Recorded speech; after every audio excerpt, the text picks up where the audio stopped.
तो आज आज का हमारा जो टॉपिक है वो है प्राइमरी सेक्शन। जो बैटरी कनेक्टर से डायरेक्ट लिंक में जो सेक्शन होती है उसको प्राइमरी सेक्शन बोला जाता है। तो एक प्राइमरी सेक्शन में फॉल्ट आने पर क्या क्या प्रॉब्लम हो सकते हैं और ये फॉल्ट आने का कारण क्या हो सकता है, इसका इन्फॉर्मेशन लेंगे और इसका सोल्यूशन कैसे करना है वो भी हम जानेंगे। और इसके बाद अगर हमारा टाइम हुआ तो दूसरे सेक्शन ईयर स्पीकर जो सेक्शन है या जो रिंगर सेक्शन है उसको हम पहले पढ़ चुके हैं, लेकिन उसका थोड़ा डिटेल डेप्थ नॉलेज भी हम लेंगे। तो सबसे पहले जो बैटरी कनेक्टर होता है वो उसका जो पिन है आप सभी को मालूम होगा। बैटरी कनेक्टर में 3 पिन या 4 पिन हो सकते हैं। एक पिन होता है प्लस, एक माइनस। तो प्लस और माइनस क्या करता है, वोल्टेज लेने और देने का काम करता है। तो वोल्टेज लेता कब है, जब मोबाइल चार्ज हो रहा होता है उस टाइम में वोल्टेज को लेता है। और जब दूसरा जैसे जब हम मोबाइल को यूज कर रहे होते हैं तो उस टाइम में क्या करता है, बैटरी कनेक्टर का जो वोल्टेज है वो वोल्टेज, तो जब हम मोबाइल को यूज करते हैं तो उस टाइम में बैटरी कनेक्टर से वोल्टेज मोबाइल को सप्लाई होता है। तो बैटरी कनेक्टर पे क्या होता है, वोल्टेज आने का भी होता है और वोल्टेज जाने का काम भी होता है बैटरी कनेक्टर से। तो वोल्टेज लेने और देने का काम जो है वो बैटरी कनेक्टर का जो प्लस और माइनस पिन है वो करते हैं। और जो बाकी 2 पिने होते हैं जिसे हम BSI या और BT बोलते हैं, पुराने फ़ोन में BSI और BT बोला जाता है। नए फ़ोन में उसका नाम हो जाता है ID और थर्मल। ID पिन और T पिन। T पिन का मतलब होता है थर्मल पिन और ID का मतलब होता है BSI, मतलब जिससे बैटरी का इंफॉर्मेशन मिले और बैटरी में कितना % चार्ज है वो भी हमें शो हो। तो वो काम करता है ID पिन। और जो T पिन या थर्मल पिन होता है तो वो बैटरी का जो टेम्परेचर है उसको सेंस करने का काम करता है। तो मोस्टली 90% से ज़्यादा जो प्रॉब्लम है वो प्लस पिन में आती है। और सम टाइम आपका जो थर्मल पिन है उसमें भी प्रॉब्लम आ सकते हैं। तो प्लस पिन में अगर कोई प्रॉब्लम आ जाता है तो क्या होगा, बैटरी कनेक्टर के प्लस पिन में प्रॉब्लम आने पर मोबाइल हाफ शॉर्टिंग का कंडीशन हो सकता है, फुल शॉर्टिंग कंडीशन हो सकता है। उसके बाद मोबाइल चार्ज नहीं होने का प्रॉब्लम भी हो सकता है, या तो फेक चार्जिंग का प्रॉब्लम हो सकता है और स्लो चार्जिंग का प्रॉब्लम हो सकता है अगर बैटरी के प्लस में प्रॉब्लम आते हैं तो। और उसके बाद अगर जो टी पिन होता है या थर्मल पिन होता है तो उसमें अगर प्रॉब्लम आता है तो बैटरी टेम्परेचर लो या बैटरी टेम्परेचर हाई इस तरह के एरर हमें दिखाई देते हैं। तो इसके लिए हम सॉल्यूशन भी हमें बहुत हद तक मालूम हो चुका है। तो इसका सॉल्यूशन करने के लिए हम 2 मेथड का यूज़ करते हैं पहले चेकिंग के लिए। एक होता है कोल्ड टेस्टिंग और दूसरा होता है हॉट टेस्टिंग। तो कोल्ड टेस्टिंग हम मल्टीमीटर का यूज़ करके करते हैं। तो कोल्ड टेस्टिंग करना आप सभी को मालूम है, मल्टीमीटर को बीप मोड में रख के इसका रेड प्रोब को माइनस में रख के और जो ब्लैक प्रोब है उसे हम बैटरी कनेक्टर को प्लस को चेक करते हैं। और इसमें कितना वैल्यू आना चाहिए वो सभी आपको मालूम है, तो उस बात को मैं दोबारा रिपीट नहीं करूँगा। और फिर उसके बाद कोल्ड टेस्टिंग में अगर हमारा मोबाइल फ़ोन ओके आ रहा है तो हम फिर क्या करेंगे, उसका हॉट टेस्टिंग करेंगे। तो हॉट टेस्टिंग करने पर हम डीसी मशीन का यूज़ करेंगे और डीसी मशीन का जो वोल्टेज है कितना रखना है, उसका प्रोब को कहाँ पे जोड़ना है वो सभी आपको मालूम है। तो हॉट टेस्टिंग करने पर और कोल्ड टेस्टिंग करने पर हमें जो भी फॉल्ट मिलता है, अगर हमें फॉल्ट मानिए हॉट टेस्टिंग करने पर भी फॉल्ट नहीं मिल रहा है और कोल्ड टेस्टिंग करने पर भी हमें फॉल्ट नहीं मिल रहा है, तो फिर थर्ड जो हमारा स्टेप होगा वो होगा चार्जर को कनेक्ट करके और बैटरी कनेक्टर के प्लस पिन पे वोल्टेज चेक करने का। क्योंकि बैटरी कनेक्टर के प्लस पिन में क्या होता है, जब हम चार्जर को कनेक्ट करते हैं तो वहाँ पे वोल्टेज का सप्लाई चार्जर से बैटरी कनेक्टर के प्लस पिन पे आता है। और वही चार्ज क्या होता है, बैटरी स्टोर करता है और बैटरी चार्ज होने का काम करता है। तो अगर हमारे चार्जिंग सेक्शन में भी प्रॉब्लम है, जैसे चार्जिंग आईसी में कोई फॉल्ट है, तो उसके कारण भी आपके मोबाइल ऑन नहीं होने का प्रॉब्लम आ सकते हैं। क्योंकि जो चार्जिंग आईसी है वो डायरेक्ट बैटरी के प्लस से लिंक्ड होते हैं। तो मानिए आपका चार्जिंग आईसी में हाफ शॉर्ट या कोई भी थोड़ा सा भी फॉल्ट है तो उसके कारण भी क्या होता है, मोबाइल नहीं खुलने का प्रॉब्लम आ सकती है। तो पहले आपको बेसिक चेक करने हैं, हॉट टेस्टिंग कोल्ड टेस्टिंग करनी है। उसके बाद जो थर्ड स्टेप आपका होगा वो चार्जर लगा के प्लस पिन पे वोल्टेज चेक करने का होगा। तो मानिए आपका जो प्लस पिन है, चार्जर को जब हम कनेक्ट करते हैं तो हमें प्लस पिन पे वोल्टेज अगर नहीं मिल रहा है, तो यहाँ पे नहीं मिलने का कारण क्या है, तो बेसिक चार्जिंग का ट्रबल शूटिंग में आपको पहले ही बता चुका हूँ। जैसे चार्जिंग कनेक्टर को चेक करना, चार्जिंग कनेक्टर का प्लस पिन से लगे कंपोनेंट को चेक करना, तो सभी कर लेना है आपको। वो सभी कर लेने के बाद अब जो फॉल्ट होता है वो मतलब आईसी से रिलेटेड फॉल्ट होता है। जैसे चार्जिंग आईसी से रिलेटेड मानिए फॉल्ट है, तो चार्जिंग आईसी मतलब चार्जिंग आईसी में डायरेक्ट अगर वोल्टेज आता है या चार्जिंग आईसी से पहले भी कोई आईसी यूज किया जाता है, तो वो इन्फॉर्मेशन हम इस क्लास में लेंगे। ये मतलब जो पुराने फ़ोन है उसमें ज़्यादा आईसी नहीं यूज किए जाते हैं, जो एक ट्रेडिशनल फ़ोन है।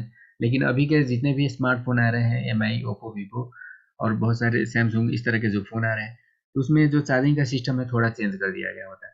तो अगर आपको नए फ़ोन का रिपेयरिंग करना है तो ये क्लास आपके लिए बहुत ही यूज़फुल होने वाला है, और ये बहुत ही इंपॉर्टेंट क्लास है जिसको जिसको इस क्लास को अगर आप अच्छी तरह से समझ जाते हो तो आपको मोबाइल का जो ट्रबल शूटिंग है, डेड मोबाइल को रिपेयर करना, मोबाइल का जो चार्जिंग नहीं हो रहा होता है, हाफ शॉर्टिंग होता है, फुल शॉर्टिंग होता है, तो उस तरह के, और बैटरी टेम्परेचर का लो, इस तरह का जो प्रॉब्लम है तो ये बहुत ही फ्रिक्वेंटली आने वाली प्रॉब्लम है, तो सभी का सोल्यूशन आप बहुत ही आसानी से कर सकते हो।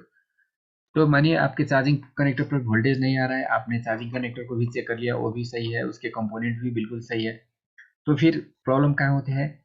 या तो आपके चार्जिंग आईसी से पहले एक आईसी यूज किया जाता है जिसको ओवीपी आईसी बोला जाता है, नए फोन में होता है ज्यादा करके, पुराने फोन में ये आईसी नहीं यूज किए जाते। तो ओवीपी का मतलब होता है ओवर वोल्टेज प्रोटेक्शन। एक मतलब फ्यूज के जैसा है, जैसे चार्जिंग आईसी से पहले अगर हम कोई फ्यूज डाल देते हैं तो फ्यूज क्या करता है, अगर ज़्यादा उसमें करंट फ्लो होता है तो उसको प्रोटेक्शन करने का काम करता है, या ज़्यादा वोल्टेज अगर आ रहा है तो उसके लिए एक जीनो डायोड जो नॉर्मल ट्रेडिशनल फोन है उसमें यूज किया जाता है। लेकिन अभी के जो फोन है उसमें आपको एक आईसी रख दिया गया होता है चार्जिंग आईसी से पहले, तो उस आईसी को हम बोलते हैं over voltage protection IC, short उसका शॉर्ट नेम है ओवीपी।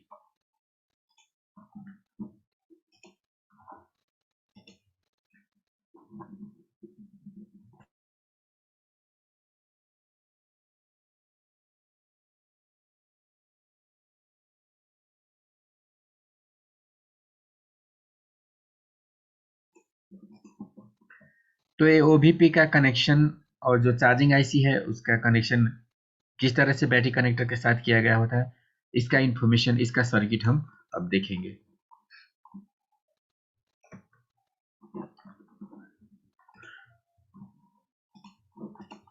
तो आप यहाँ पे देख सकते हो एक डायग्राम मैंने बना के रखा हुआ है, थोड़ा देखने में कॉम्प्लिकेटेड आपको लग रहा होगा, तो मैं इसको धीरे धीरे एक्सप्लेन करता हूँ। तो जैसे आप देख सकते हो यहाँ पे प्लस पिन है चार्जिंग का, प्लस ये चार्जिंग कनेक्टर है, जो 5 पिन आप यहाँ पे देख रहे हो, ये माइक्रो यूएसबी चार्जिंग कनेक्टर है जिसका ये प्लस पिन है। उसकी प्लस पिन के साथ जो सेकेंड वाला पिन होता है उसको हम डीएम बोलते हैं, डेटा माइनस पिन, और उसके बाद जो पिन होता है उसको हम डीपी बोलते हैं, मतलब डेटा का प्लस पिन। और उसके बाद जो फोर्थ पिन होता है उसे आईडी या एनसी मतलब नॉट कनेक्टेड पिन बोला जाता है, या आईडी पिन भी बोला जाता है। और जो सबसे वाला लास्ट वाला पिन है वो माइनस हो गया, मतलब ये चार्जिंग कनेक्टर का, माइक्रो यूएसबी चार्जिंग कनेक्टर का 5 पिन है। अगर टाइप सी कनेक्टर है तो उसमें आपको प्लस पिन आपको ढूंढने होंगे, और जो अदर पिन होते हैं उसको भी आप ढूंढ सकते हो, जो मैंने आपको डायग्राम दिया है उसको देख के आप वो भी बहुत ही आसानी से पहचान सकते हो, वो भी उतना कॉम्प्लिकेटेड नहीं होते। तो प्लस पिन से क्या होगा, वोल्टेज सप्लाई होगा। तो प्लस पिन से जो चार्जर्स के जो प्लस पिन है उससे जो वोल्टेज आएगा उसका नाम होता है वी बस। उस वोल्टेज को वी बस वोल्टेज बोला जाता है। कहीं पे आपको वी बस लिखा हुआ अगर दिख रहा है तो आपको क्या समझना है, ये चार्जिंग आईसी से आने, ये चार्जिंग कनेक्टर से आने वाला वोल्टेज है। और इसका दूसरा नाम हो जाता है VCSG, मतलब वी चार्जिंग। किसी फोन में जैसे ट्रेडिशनल फोन में इसको VCSG बोला जाता है, लेकिन अभी के नए फोन में आपको इसका जो नाम है वो वी बस लिखा हुआ दिखेगा। तो मतलब वोल्टेज वही होता है, इसका नाम चेंज हो चुका है। वी चार्जिंग को नए फोन में हम क्या बोलते हैं, वी बस। तो जो वी बस है उसका क्वांटिटी होता है 5 वोल्ट, क्योंकि चार्जर जो है नॉर्मली सभी 99% चार्जर क्या होते हैं 5 वोल्ट के ही होते हैं। तो चार्जर कनेक्टर हमें 5 वोल्ट का सप्लाई करता है, तो वही वोल्टेज हमें अपने बोर्ड पे मिलता है, और कुछ सीरीज और पैरेलल कंपोनेंट के होते हुए वो एक आईसी में आ जाता है। नए फोन में ए आईसी यूज किए जाते हैं। इस आईसी को हम ओवीपी बोलते हैं, ओवर वोल्टेज प्रोटेक्शन, जो चार्जिंग आईसी से पहले लगाए गए होते हैं। तो जो सीरीज कंपोनेंट और पैरेलल कंपोनेंट है इसका इन्फॉर्मेशन आपको मालूम हो गया हुआ है। सीरीज में ज्यादा करके जो कंपोनेंट यूज किए जाते हैं वो होते हैं क्वाइल, और जो पैरेलल में लगे होते हैं कंपोनेंट वो होते हैं ज्यादा करके कैपेसिटर्स। और इस लाइन में रजिस्टर आपको ज़्यादा नहीं देखने को मिलते हैं। रजिस्टर अगर होगा भी तो फ्यूजेबल टाइप का, जिसका वैल्यू 0 होता है, उस टाइप के रजिस्टर आपको यहाँ पे देखने को मिल सकते हैं। अगर दो सीरीज कंपोनेंट लगा है तो एक फ्यूजेबल रजिस्टर, एक क्वाइल, और उसके बाद एक कैपेसिटर हो सकते हैं। उसके बाद आपको जीनर डायोड भी देखने को मिल सकते हैं। तो मैंने यहाँ पे सिर्फ एक सीरीज और एक पैरेलल बनाया है। इसका मीनिंग आपको क्या समझना है, मतलब कि इस लाइन में सीरीज कंपोनेंट और पैरेलल कंपोनेंट हो सकते हैं, लेकिन उसका नंबर बोर्ड पे डिपेंड होगा। किसी बोर्ड में एक एक मिलेगा, किसी में दो दो भी मिल सकते हैं, किसी में 1-2 भी मिल सकते हैं, तो वो चेक करने के बाद मालूम होगा आपको। इस डायग्राम को सेम टू सेम अपने बोर्ड से मैच नहीं कराना है। आपको सिंपली क्या समझना है, इस लाइन में कुछ सीरीज कंपोनेंट हो सकते हैं, कुछ पैरेलल कंपोनेंट हो सकते हैं। तो इस सभी का सॉल्यूशन आप कर सकते हो, इसका नॉलेज हम बहुत बार ले चुके हैं। तो अब हम हमारे लिए जो नए आईसी है उसको हम समझते हैं। जैसे आप देख सकते हो, ये जो आईसी पहले तो डायरेक्ट क्या होता था, इससे पहले वाले सर्किट में मैंने आपको बताया था, ये डायरेक्ट चार्जिंग आईसी से जुड़ जाता है। लेकिन चार्जिंग आईसी से पहले एक आईसी यहाँ पे रखा गया है, उसी आईसी को हम क्या बोलते हैं, ओवीपी। मतलब ये सिंपली ओवर वोल्टेज, अगर हमें 5 वोल्ट से ज़्यादा या मतलब बहुत ही ज़्यादा वोल्टेज अगर इसमें किसी कारण से आ रहे हैं, तो उसको प्रोटेक्शन करने के लिए इस तरह का आईसी यूज किया जाता है। और ये आईसी क्या करता है, काम कुछ भी नहीं करता है, जस्ट सेफ्टी का काम करता है। मतलब 5 वोल्ट लेगा और 5 वोल्ट ही आउट करेगा। मतलब वोल्टेज को चेंज करने का कोई भी काम नहीं करता है, just for safety purpose AIC का यूज किया जाता है। तो मानिए किसी कारण से अगर एआईसी जल जाता है, तो आपको एआईसी चेंज करना होगा। अगर चेंज नहीं कर पा रहे हो तो आप क्या कर सकते हो, जो इसके पहले कंपोनेंट आप देख रहे हो, एक पैरेलल कंपोनेंट पहले लगा है और एक पैरेलल कंपोनेंट इसके बाद भी लगा है। तो दोनों कंपोनेंट को आप जंपर कर दोगे तो भी आपका जो मतलब चार्जिंग का प्रॉब्लम है, अगर इस आईसी डैमेज हो गया है, तो चार्जिंग का जो सोल्यूशन है वो हो जाएगा। लेकिन जो ये सेफ्टी दे रहा था वो अब आपके पास नहीं होगा। तो जितना हो सके आप इस आईसी को चेंज करने की कोशिश करें।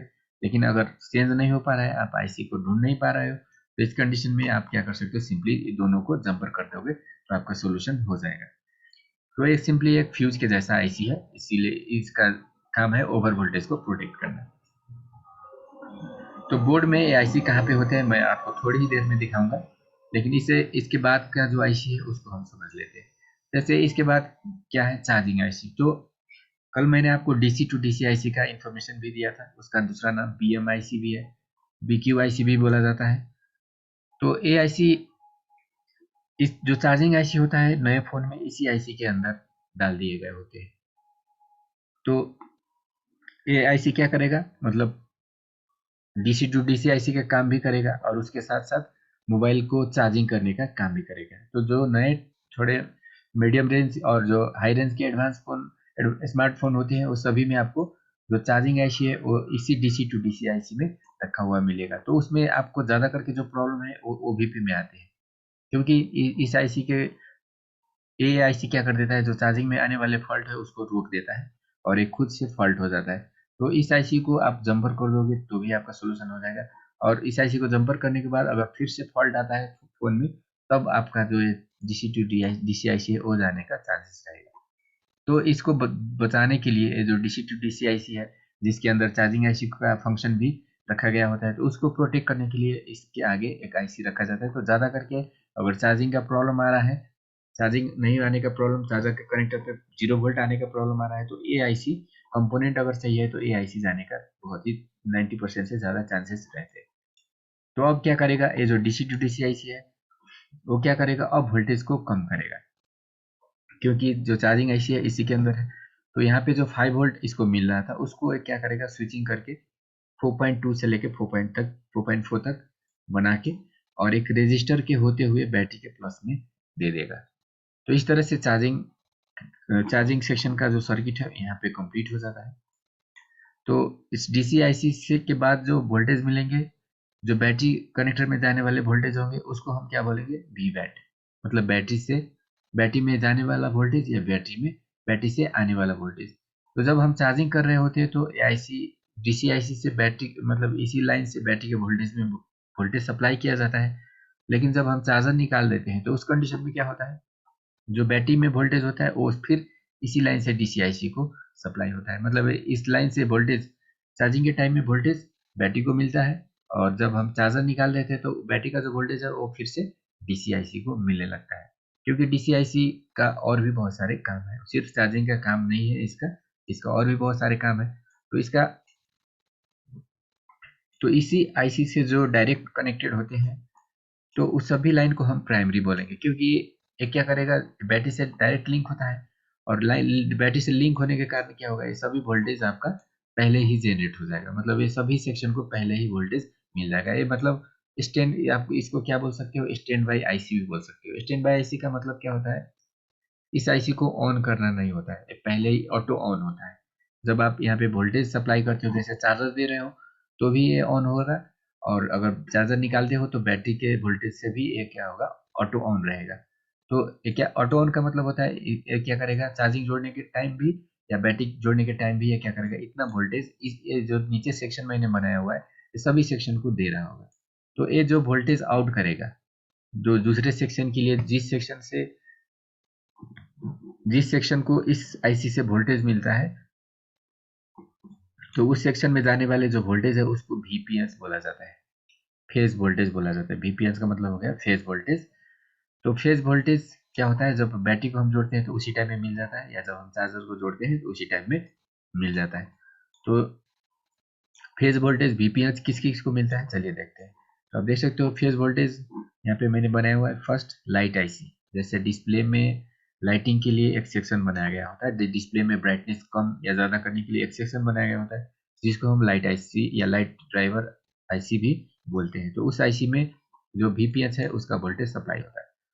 और सेकेंड जो होता है वो पीआईसी मतलब पावर आईसी, पावर आईसी में भी यहीं से वोल्टेज सप्लाई होता है। उसके बाद थर्ड होता है ऑडियो एम्पलीफायर आईसी या रिंगर आईसी। तो ऑडियो एम्पलीफायर जैसे जो मोबाइल के दो स्पीकर होते हैं, एक आगे की और दूसरे पीछे के। तो जो पीछे वाला स्पीकर होता है उसमें हमें ज़्यादा साउंड चाहिए होता है, लाउड साउंड चाहिए होता है। तो उसके लिए एक अलग से आईसी रखा गया होता है, जिसको हम ऑडियो आईसी या ऑडियो एम्पलीफायर आईसी बोलते हैं। तो उस आईसी को भी हाई पावर का ज़रूरत होता है। जिस भी सेक्शन को हाई पावर का ज़रूरत होता है उस सेक्शन में वीपीएस से वोल्टेज का सप्लाई किया जाता है।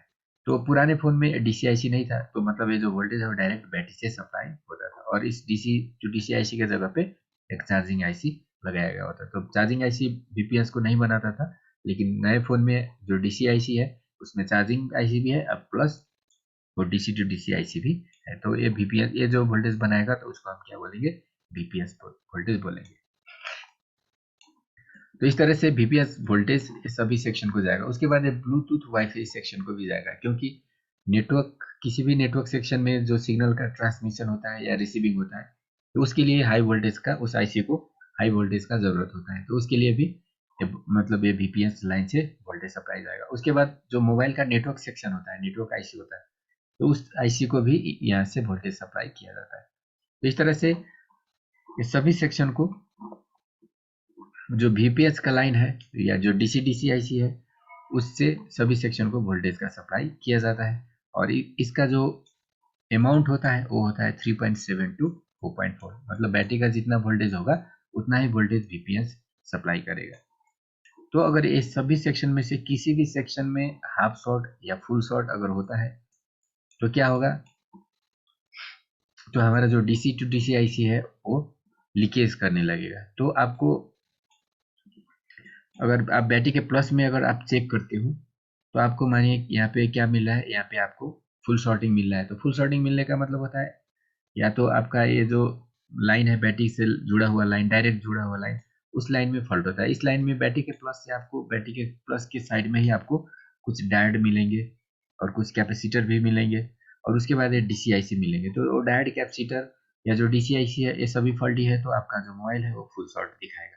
लेकिन इस लाइन में अगर कोई फॉल्ट है तो ये क्या कर रहा है, अभी नए फ़ोन में डीसीआईसी के बाद आ रहा है, पुराने फ़ोन में डायरेक्ट बैटरी से आते थे। तो इसमें फॉल्ट होने पर डायरेक्ट बैटरी, मतलब जो बैटरी कनेक्टर है उसमें शॉर्टिंग आ जाता था। लेकिन अब इसमें फॉल्ट आने पर डायरेक्ट बैटरी में शॉर्ट नहीं आ रहा है। अब कहाँ पे शॉर्ट आ रहा है, डीसी टू डीसी आईसी में शॉर्ट आ रहा है। तो उस कंडीशन में आपका जो मल्टीमीटर से चेक करोगे तो आपका रीडिंग बिल्कुल सही आएगा, लेकिन डीसी मशीन लगाने के टाइम, डीसी मशीन लगाने पर आपका जो एम्पियर है वो मतलब ऑटोमेटिक बढ़ने लगेगा, बिना पावर को ऑन किए ही एम्पियर आपका बढ़ने लगेगा। तो उस कंडीशन में आप कहाँ चेक कर सकते हो, ये सभी सेक्शन को चेक करना होता है। या अब डीसी टू डीसीआईसी के बगल के कंपोनेंट, जैसे ये सभी सेक्शन के लिए क्या क्या होगा, इसमें बहुत सारे कंपोनेंट के थ्रू कैपेसिटर लगे होंगे, कॉइल लगे होंगे, तो उसके थ्रू क्या होते हैं, ये सभी सेक्शन को वोल्टेज का सप्लाई किया जाता है। तो जोड़ने के साथ ही अगर हमें हमारे मतलब डीसी मशीन का एम्पियर अगर बढ़ रहा है तो हम कहाँ पे चेक करेंगे, पहले डीसी टू डीसीआईसी के बगल में चेक करेंगे, और उसके बाद हम क्या करेंगे, ये सभी सेक्शन में चेक करेंगे। तो इतना सारा सेक्शन को चेक करना मुश्किल हो जाता है। आप उसको मैनुअली चेक करोगे तो आपका टाइम भी बहुत जाएगा, और फॉल्ट फाइंड करने में भी आपको दिक्कत होगा। तो इसीलिए इस कंडीशन को रिपेयर करने के लिए हम क्या कर सकते हैं, रोजिन पेस्ट का जो स्मोक होता है या जो फ्रीजी स्प्रे होता है उसका यूज करके हम इस सेक्शन में फॉल्ट है या नहीं है उसका मतलब आइडेंटिफाई हम कर सकते हैं। तो आपको मतलब पूरे बोर्ड में लगाने का जरूरत नहीं है, जहाँ पे भी पावर आईसी है उसके बगल में आप लगा सकते हो, ऑडियो आईसी के बगल में लगा सकते हो, ब्लूटूथ वाईफाई सेक्शन इसका एंटीना से आपको पता चल जाएगा, जहाँ पे भी ब्लूटूथ वाईफाई का एंटीना होगा वहीं पे उसका आईसी होता है। मोबाइल नेटवर्क का मोबाइल जहाँ पे एंटीना होगा वहाँ पे मोबाइल नेटवर्क का आईसी होता है। और उसके बाद लाइट आईसी मतलब एक डायोड और एक आईसी और बूस्ट कॉइल जहाँ पे आपको मिलेगा वहाँ पे लाइट आईसी होता है। तो इस सभी सेक्शन में आप स्मोक लगा के और वोल्टेज जब अप्लाई करोगे तो जहाँ पे भी शॉर्टिंग होगा वहाँ का जो कंपोनेंट होगा वो मेल्ट होगा। तो उस तरह से आप इसका जो हाफ शॉर्टिंग कंडीशन होगा उसको आप फाइंड कर सकते हो। तो पुराने फ़ोन में इस सभी को प्राइमरी सेक्शन में रखा गया होता है, लेकिन इसमें अब ये डीसी टू डीसी आईसी होने के कारण ये जो सेक्शन है उसको हम इंटरमीडिएट सेक्शन भी बोल सकते हैं। मतलब ये सेकेंडरी सेक्शन नहीं है। सेकेंडरी सेक्शन मतलब पावर आईसी से निकलने के बाद या फ़ोन ऑन होने के बाद जो सेक्शन जहाँ पे वोल्टेज सप्लाई किए जाते हैं उसको हम सेकेंडरी सेक्शन बोलते हैं। लेकिन इसको आप या तो प्राइमरी बोल सकते हो या इंटरमीडिएट मतलब बीच का, प्राइमरी से आगे और सेकेंडरी से पीछे का सेक्शन भी बोल सकते हो। क्योंकि पुराने फ़ोन में डायरेक्ट बैटरी के होने के कारण इसको प्राइमरी बोला जाता था, लेकिन अभी के फ़ोन में आप इसको इंटरमीडिएट भी बोल सकते हो या, लेकिन क्योंकि प्राइमरी जो है वो बैटरी कनेक्टर से डायरेक्ट लिंक में होने वाले सेक्शन हो गया, तो आप इसको इंटरमीडिएट सेक्शन भी बोल सकते हो या तो प्राइमरी सेक्शन भी बोल सकते हो। तो नॉर्मली जो मतलब जो ट्रेडिशन है वो इसी सेक्शन को प्राइमरी सेक्शन बोला जाता है, लेकिन ये एक्चुअल में इंटरमीडिएट सेक्शन है। प्राइमरी सेक्शन बैटरी का प्रोसेस से डायरेक्ट जो लिंक में होते हैं वो सेक्शन हो जाते हैं।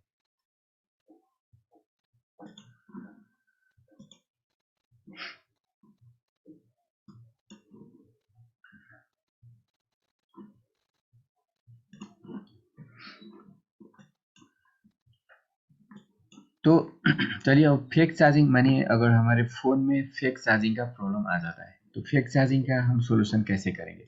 तो फेक चार्जिंग का सॉल्यूशन करने के लिए आप सबसे पहले क्या कर सकते हैं, जो बैटरी कनेक्टर के बगल के एक रजिस्टर होते हैं पहले आपको इसको चेंज करके देखना होगा, क्योंकि रजिस्टर का बहुत ही छोटा वैल्यू होता है। इसमें आपको कल मैंने आपको दिखाया था इसका वैल्यू क्या होता है, R0R010 मतलब 0.10 ओम इसका वैल्यू होता है।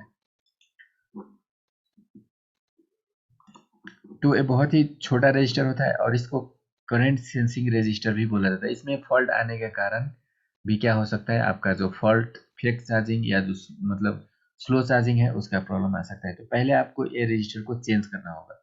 इसको चेंज करके देखिए, अगर आपका प्रॉब्लम सॉल्व नहीं हो रहा है तो फिर आपका जो प्रॉब्लम है वो इस डीसी टू डीसी आईसी से होता है।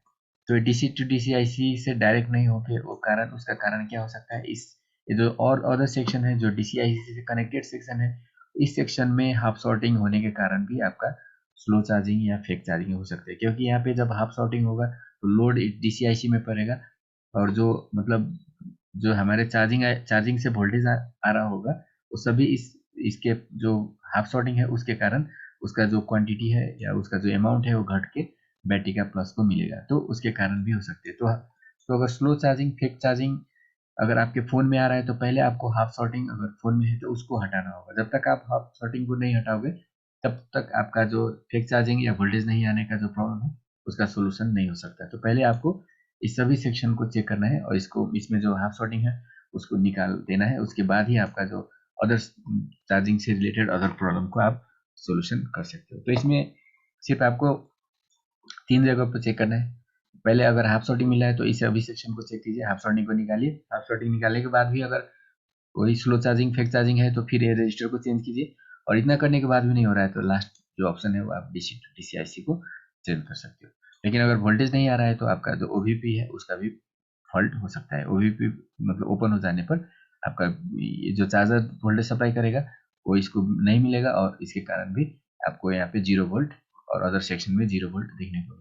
तो उस कंडीशन में आपको ओवीपी को चेंज करना है या तो मतलब इसको जंपर करके भी आप रिपेयर कर सकते हो। तो चलिए अब थोड़ा सा एक दो और पिन, इसका जो बैटरी कनेक्टर का दो और पिन है जैसे आईडी पिन और थर्मल पिन, तो उसका इन्फॉर्मेशन ले लेते हैं। तो जो आईडी पिन होता है और जो थर्मल पिन होता है, तो किसी किसी फ़ोन में ये दोनों पिन में भी एक आईसी लगाया गया था। जैसे आप देख सकते हो दोनों पिन का आईसी मैंने एक लगाया है।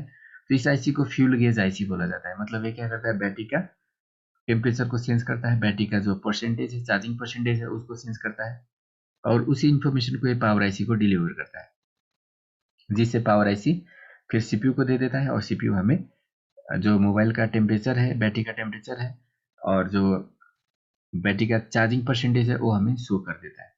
तो इस काम के लिए एक आईसी का यूज किया जाता है, जिसे हम फ्यूल गेज आईसी बोलते हैं। लेकिन ज़्यादा करके किसी किसी फ़ोन में आपको ये आईसी नहीं मिलेगा, तो ये आईसी नहीं मिलेगा तो इसका डायरेक्ट कनेक्शन फिर पावर आईसी से हो जाता है। अगर ये आईसी नहीं है तो डायरेक्ट इसका जो कनेक्शन है वो पावर आईसी से होता है। तो जो आपका बीएसआई और बीटी या आईडी और जो थर्मल पिन होते हैं, तो उस कनेक्शन पावर आईसी से होता है, लेकिन उसके आगे आपको कंपोनेंट, सीरीज और पैरेलल कंपोनेंट मिलेंगे। तो ये कंपोनेंट क्या होता है, इसको आप रिप्लेस कर दोगे तो आपका सोल्यूशन नहीं आएगा, मतलब इसको आप मतलब जंपर और रिमूव करके इसका सोल्यूशन नहीं कर सकते। इस कंपोनेंट को रिप्लेस करना होता है, क्योंकि ये मतलब सेंसिंग कंपोनेंट होते हैं, मतलब इसके बैटरी का जो चार्जिंग परसेंटेज है उसको सेंस करने वाला कंपोनेंट होते हैं, और बैटरी का जो टेम्परेचर है उसको सेंस करने वाला कंपोनेंट होता है, जिसको एनटीसी पीटीसी भी बोला जाता है, मतलब नेगेटिव टेम्परेचर कोफिशिएंट। एनटीसी वो भी एक रजिस्टर का टाइप ही है, एनटीसी रजिस्टर और पीटीसी रजिस्टर। तो उस टाइप का रजिस्टर इसमें यूज किया गया होता है, ये जो टी लाइन है उसमें। तो उसको निकाल के अगर वो सीरीज में रखा है तो उसको आप जंपर कर देते हो तो सेंसिंग का काम नहीं होगा, और आपका जो टेम्परेचर का सोल्यूशन है वो नहीं आएगा। तो मानिए आपके फ़ोन में अगर बैटरी टेम्परेचर लो और बैटरी टेम्परेचर हाई, इस तरह का अगर प्रॉब्लम आ रहा है, तो मोस्टली जो आपका प्रॉब्लम होगा वो टी लाइन में, यानी कि थर्मल या बीटी लाइन में होगा। तो इस लाइन के जो कंपोनेंट है उसको आपको क्या करने हैं, रिप्लेस करने हैं। इसको जंपर या रिमूव करने से आपका काम नहीं होगा, क्योंकि ये जो कंपोनेंट है वो सेंसिंग कंपोनेंट होते हैं। तो सभी सेक्शन को आप अच्छी तरह से समझ जाते हो तो फिर आपको सोल्यूशन करने में ज़्यादा दिक्कत नहीं होगा। तो चलिए अब चार्जिंग का जो बाकी दो लाइन है, जैसे डी माइनस डी प्लस, तो इसको हम डेटा पिन बोलते हैं। तो इसका जो कनेक्शन है वो किससे होता है, सीपीयू से होता है, क्योंकि जब हम अपने मोबाइल को कंप्यूटर के साथ कनेक्ट करते हैं, तो मोबाइल से कोई डेटा अगर लेके कंप्यूटर में हमें ट्रांसफ़र करना है तो वो मोबाइल का सीपीयू करता है, और कंप्यूटर से अगर लेके मोबाइल में स्टोर भी करना है तो वो भी क्या करेगा, मोबाइल का सीपीयू करेगा। तो इसीलिए ये जो दो लाइनें हैं डेटा का लाइन, तो उसको क्या होता है, सीपीयू से कनेक्टेड होता है। और ये दो लाइन में क्या होता है, सीरीज पैरेलल कंपोनेंट। सभी लाइन में आपको सीरीज पैरेलल कंपोनेंट मिलते हैं, तो इसमें भी उसी तरह से सीरीज और पैरेलल कंपोनेंट आपको देखने को मिलेंगे। तो ये जो कंपोनेंट अगर फॉल्टी हो जाते हैं तो क्या होगा, जब हम कंप्यूटर से अपने मोबाइल को कनेक्ट करेंगे तो हमारा जो मतलब कनेक्शन होगा, जैसे हमारे मोबाइल को कंप्यूटर डिटेक्ट करता है तो उसमें प्रॉब्लम आएगा, डिवाइस नॉट रिकॉग्नाइज्ड, इस तरह से इंफॉर्मेशन आ सकता है। तो उसका मतलब क्या होता है, आपके जो डेटा लाइन है उसमें प्रॉब्लम है, और इसमें प्रॉब्लम होने पर आप सॉफ्टवेयर करने के टाइम भी आपका एरर आएगा, क्योंकि जो सॉफ्टवेयर का फाइल है वो इसी लाइन से ट्रांसफर होते हैं। तो सॉफ्टवेयर भी नहीं होगा और कंप्यूटर से कनेक्शन भी नहीं होगा। तो मानिए आपका फ़ोन में चार्जिंग हो रहा है लेकिन कंप्यूटर से कनेक्ट करने के टाइम में प्रॉब्लम आ रहा है, फॉल्ट आ रहा है, तो उस कंडीशन में आपको क्या करने होंगे, ये जो डी माइनस और डी प्लस का जो लाइन है उसको चेक करने होंगे। तो एक चार्जिंग का डीसी टू डीसी आईसी का और जो बीटी बीएसआई जो बैटरी कनेक्टर का टोटल इन्फॉर्मेशन, जैसे ये सभी आपका मेन सेक्शन में हो गया, चार्जिंग से लेके बैटरी कनेक्टर। तो ये सभी का जितने भी इन्फॉर्मेशन आपको जरूरी था सभी मैंने आपको यहाँ पे दे दिया है। तो चलिए इसका हम एक बोर्ड में देखते हैं, बोर्ड में ये सेक्शन कहाँ पे है और इसका कॉन्फ़िगरेशन कैसा है वो मैं आपको दिखाता हूँ।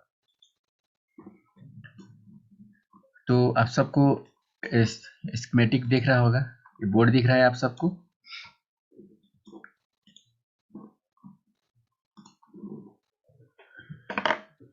तो इस बोर्ड में आप देख सकते हो, चलिए मैं आपको बैटरी कनेक्टर दिखाता हूँ।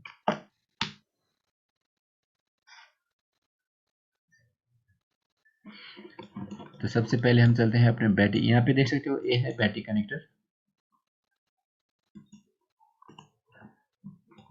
ये बैटरी कनेक्टर का लाइन आप देख सकते हो, यहाँ पे टोटल 8 पिन है। 8 पिन में से जो पहला वाला लाइन आप देख रहे हो 1 और 8, तो ये है बैटरी का प्लस पिन, और जिसमें लाइन नहीं बनाया गया है वो है बैटरी का माइनस पिन।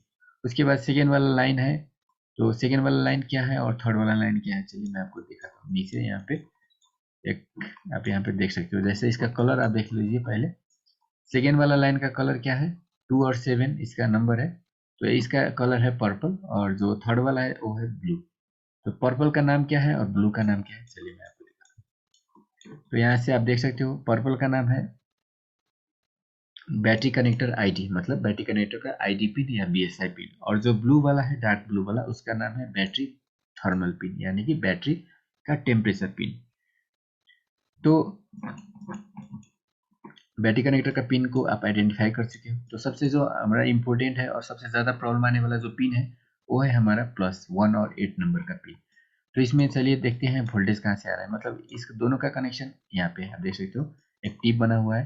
तो यहाँ पे तो अगर आपको शॉर्ट किलर लगाना है तो आप इस टिप पे लगा सकते हो। शॉर्ट किलर का जो प्लस लाइन होता है उसको आपको यहाँ पे जोड़ना होगा। यहाँ पे अगर जोड़ोगे तो बैटरी कनेक्टर हीट के कारण ये जो बैटरी कनेक्टर है वो प्लास्टिक का है तो मेल्ट होकर डैमेज हो जाएगा।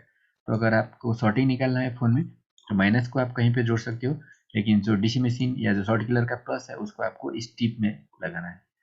तो इसका जो लाइन आ रहा है पहले टिप में आ रहा है। टिप से पहले यहाँ पे आप देख सकते हो 2 डायोड रखा हुआ है इस तरह के, पूरे ब्लैक बॉडी और नीचे अगर लेग निकला हुआ है तो इस तरह के कंपोनेंट को हम डायोड बोलते हैं। तो ये डायोड है। और डायोड से पहले एक कैपेसिटर भी आप देख रहे हो इस तरह का, जो ब्राउन कलर के, ब्लैक कलर से अदर कलर जैसे होते हैं, ब्राउन, येलो, ग्रे, व्हाइट, इस तरह के जो पार्ट होते हैं उसे हम कैपेसिटर बोलते हैं। तो ये सभी क्या है, सिर्फ एक साइड जुड़ा हुआ है। तो एक साइड जोड़ने का मतलब क्या हो जाता है, पैरेलली कनेक्टेड है। ये तीनों कंपोनेंट पैरेलली है। उसके बाद यहाँ पे एक रजिस्टर भी डाला गया है, जैसे आप देख सकते हो बहुत ही छोटा सा रजिस्टर, या ये लाइन ओपन जैसा नहीं, इसमें कंपोनेंट नहीं है, सिर्फ पॉइंट है, मतलब डिजाइन है लेकिन इसमें कंपोनेंट को नहीं डाला गया है। उसके बाद चलिए यहाँ पे वी वैट लाइन, मतलब इस लाइन को हम क्या बोलते हैं, बैटरी से जो निकलने वाला या बैटरी में जो आने वाला लाइन है उसको हम क्या बोलते हैं, वी वैट। तो वी वैट का मतलब आप समझ गए होंगे, जो बैटरी से डायरेक्ट कनेक्टेड है उसको हम वी वैट बोलेंगे। तो अब इसका कनेक्शन इस आईसी से हो रहा है, ये वाला आईसी। तो ये जो आईसी है वो डीसी टू डीसी आईसी है, या charging IC plus DC to DC IC, दोनों का फंक्शन इसमें रखा गया है। तो उसका पहचान हम कैसे करें, मतलब चार्जिंग सिर्फ चार्जिंग है या डीसी टू डीसी आईसी है। तो आप देख सकते हो इस आईसी से एक लाइन निकल रहा है, जिस लाइन का नाम है वीपीएस पावर। मतलब ये डीसी टू डीसी, जो वीपीएस पावर को निकालने वाला आईसी होता है उसको हम क्या बोलते हैं, डीसी टू डीसी आईसी बोलते हैं। इसीलिए ये डीसी टू डीसी आईसी भी है और ये चार्जिंग आईसी भी है, क्योंकि बैटरी से इसका डायरेक्ट कनेक्शन है। और सिर्फ बैटरी से डायरेक्ट कनेक्शन होने से चार्जिंग आईसी नहीं हो जाता, इसका कनेक्शन, दूसरा कनेक्शन चार्जिंग के कनेक्टर से भी होना चाहिए। तो बैटरी का कनेक्शन तो आप देख चुके हो, यहाँ पे बैटरी का कनेक्शन यहाँ तक आया है। तो चलिए अब इसका वीपीएस लाइन को भी आप यहाँ पे देख चुके हो। तो चलिए अब इसका जो अदर इनपुट है, अदर लाइन है, उसको हम देखते हैं। तो अदर लाइन अब यहाँ से आ रहा है, जैसे आप देख रहे हो इसका अदर लाइन एक और छोटा सा आईसी है, इसके ऊपर यहाँ पे रखा गया है। तो इस आईसी से ये लाइन यहाँ पे इस आईसी से मतलब जो डीसी टू डीसी आईसी है उसमें आ रहा है। तो उसके उस लाइन में भी बहुत सारे कंपोनेंट आप इस तरह से देख रहे हो, मतलब 1 2 3 4 कैपेसिटर लगे हुए हैं इसके आउटपुट में। इस आईसी से निकलने के बाद यहाँ पे 4 कैपेसिटर है, फिर एक डीसी आईसी में आ रहा है। और ये जो छोटा आईसी है उसमें लाल वाला लाइन कहीं और से आ रहा है। तो इनपुट, इसका इनपुट जो आप देख रहे हो यहाँ पे भी एक कैपेसिटर है और इसका आउटपुट में भी एक कैपेसिटर है। तो अगर आपको जंपर करना हो तो आप क्या कर सकते हो, ये दोनों लाइन को इस तरह से आप जंपर कर सकते हो। अगर ये आईसी आपका खराब हो जाता है तो इसको दोनों का आप जंपर कर दोगे तो ये आईसी नहीं होने से भी आपका काम चल जाएगा। तो चलिए अब देखते हैं ये जो, मतलब इस आईसी में ये वोल्टेज कहाँ से आ रहा है और इसका नाम क्या है। तो इसको मैं इस तरह से दिखाता हूँ। जैसे इस आईसी का नाम देख सकते हो, इसका नाम है वी बस। तो वी बस का मतलब आप समझ गए होंगे, चार्जर से आने वाला जो वोल्टेज होता है उसको हम क्या बोलते हैं, वी बस। तो ये मतलब जहाँ से भी आ रहा है वो चार्जिंग से आने वाला वोल्टेज है। तो चलिए मैं दिखाता हूँ ये चार्जिंग से आ रहा है या नहीं। ये लाइन यहाँ तक आ रहा है, मतलब ये कनेक्टर में आके रुक गया है। तो ये जो कनेक्टर है, ये कनेक्टर, इस कनेक्टर को हम क्या बोलते हैं, बोर्ड टू बोर्ड कनेक्टर। मतलब फोन के नीचे निचले हिस्से में चार्जिंग का पोर्ट होता है, तो उसका कनेक्शन करने के लिए क्या होता है, फ्लेक्स लाकर यहाँ पे जोड़ा जाता है। तो ये क्या है, बोर्ड टू बोर्ड कनेक्टर है। तो जो चार्जिंग का लाइन है वो यहाँ पे आएगा, नीचे से इस लाइन में आएगा, जो 29 और 30 पिन है। और यहाँ से एक टिप भी बनाया है, यहाँ पे भी आपको 5 वोल्ट मिलेगा। और यही 5 वोल्ट क्या होगा, यहाँ से, मतलब ये जो ओवीपी आईसी, ये जो वाला, ये छोटा वाला जो आईसी है वही क्या है, ओवीपी आईसी है। मतलब हाई वोल्टेज को प्रोटेक्शन करके, और ये क्या कर रहा है, डीसी टू डीसी आईसी को दे रहा है। तो इस तरह से जो हमारा चार्जिंग से आने वाला वोल्टेज है पहले ओवीपी में आ रहा है, ओवीपी में आने से पहले भी एक कंपोनेंट में आ रहा है।